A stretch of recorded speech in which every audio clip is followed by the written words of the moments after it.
Assalamualaikum warahmatullahi wabarakatuh. Halo semuanya, izinkan saya untuk memperkenalkan diri. Saya Ilham Maulana sebagai ketua. Saya Hani Alifa.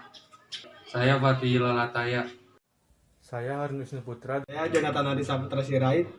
Saya Ifadar Ramzi. Kami dari kelompok 2 akan menjelaskan tentang demokrasi terpimpin. Mau tahu pembahasannya? Sebagai berikut. Latar belakang demokrasi terpimpin karena dikeluarkannya Dekret Presiden tanggal 5 Juli tahun 1959, di mana dapat dipandang sebagai salah satu bentuk usaha untuk mencari jalan keluar dari kemacetan politik dengan melalui pembentukan kepemimpinan yang kuat.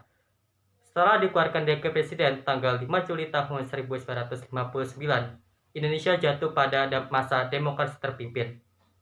Dalam demokrasi terpimpin, Soekarno bertindak sebagai seorang diktator. Ia hampir menguasai seluruh kekuasaan negara, baik eksekutif, legislatif, dan yudikatif.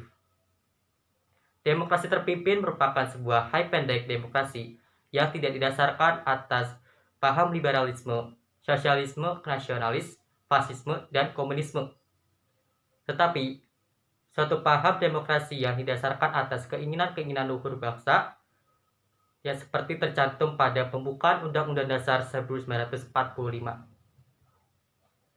Namun, dalam prakteknya, apa yang dinamakan demokrasi terpimpin yang memiliki tujuan yang luhur tidak dapat dilaksanakan secara konsekuen. Malah sebaliknya, sistem ini sangat jauh dan menyimpang dari arti yang sebenarnya. Ciri-ciri demokrasi terpimpin adalah 1. Kekuasaan presiden. 2. Partai politik terbatas. 3. Peran militer semakin besar. 4. Paham komunisme berkembang. 5. Anti kebebasan pers. 6. Sentralisasi pemerintahan pusat. 7. Terjadi pelanggaran HAM. Isi Dekret Presiden tanggal 5 Juli 1959 yaitu yang pertama dibubarkannya konstituante, yang kedua berlakunya kembali UUD 1945 dan tidak berlakunya lagi UUD 1950, yang ketiga dibentuknya MPAS dan DPAS. Poin-poin penting peta politik. Yang pertama, Presiden Soekarno mengungkapkan 5 gagasan penting dalam manifesto politik. Dan yang kedua, pemerintah menetapkan 5 penetapan Presiden nomor 7 tahun 1959. Poin penting peta politik pada masa demokrasi. Yang ketiga, Presiden membubarkan DPR hasil pemilu 1955 dan membentuk Dewan Perwakilan Rakyat.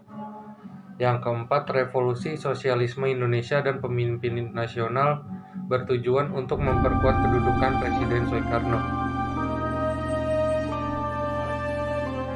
Di antaranya adalah gagalkan pembentukan negara boneka Papua buatan Belanda.